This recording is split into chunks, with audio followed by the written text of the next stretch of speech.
Cesta na hrebienok. 3 km, neviem aké prevýšenie. Vyskúšame. Z asfaltovej cesty za chvíľu prechádzam na turistický chodník vedľa kolají. Uvidíme, koľko tam je blata. Prechádzam tu teraz doľava na taký horský chodníček. Po ľavej strane sú kolajnice, kde chodí hore v podstate ten vlak, či čo to tam chodí. Električka, lanovka, také niečo, zubačka. Je to tu také dosť blátkové teraz. Síce dá sa tu ísť po takých kameňoch, ale v podstate všade inde je blato. Sme tak v prvej tretine. A idem 13 minút. 13 minút od hotela. Takže práve mi pípa prvý kilometr. Neviem, či to vidieť. Prvý kilometr, cesta zablatená. Sú tu kamene, podotýkam, že som sa lyžoval od rána do nejakej druhej. Takže vyskúšame ešte tento výstup, pokiaľ vidím. Prechádzam zase na cestu, lebo tady sa asi nedá. A pokračujem po asfalte.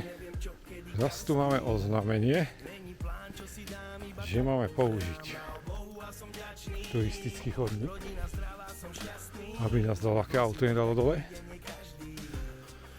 Podľa týchto turistických map, neviem, či to vidieť, som tak nejako v polovici. Tam hore, asi to nevidieť. Je to za to jedličkou teraz. Či čo to tu rastie. No tam je lovnický štít.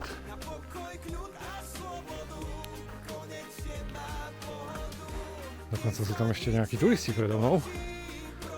Takže nejdem proti večeru sám. Ešte niekto tam kráča hore dokonca s deťmi. 1,5 km.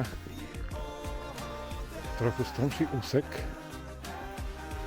Nie zase veľký náročný, ale strmší ako bolo teraz.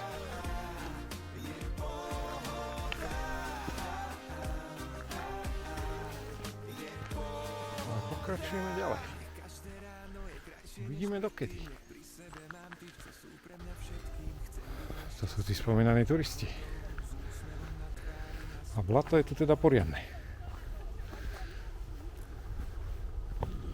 Takéto schodíky sú tu narobené. Kamenné.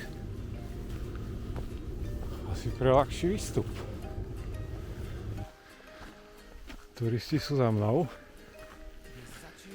Tepy sa nebezpečne dvíhajú.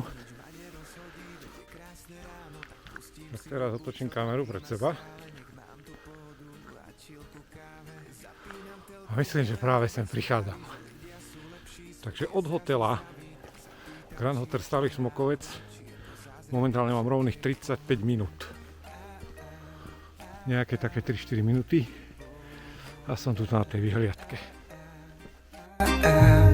Je pohoda, všetko hodím za hlavu, myslím len na zábavu, na pokoj, kľud a slobodu.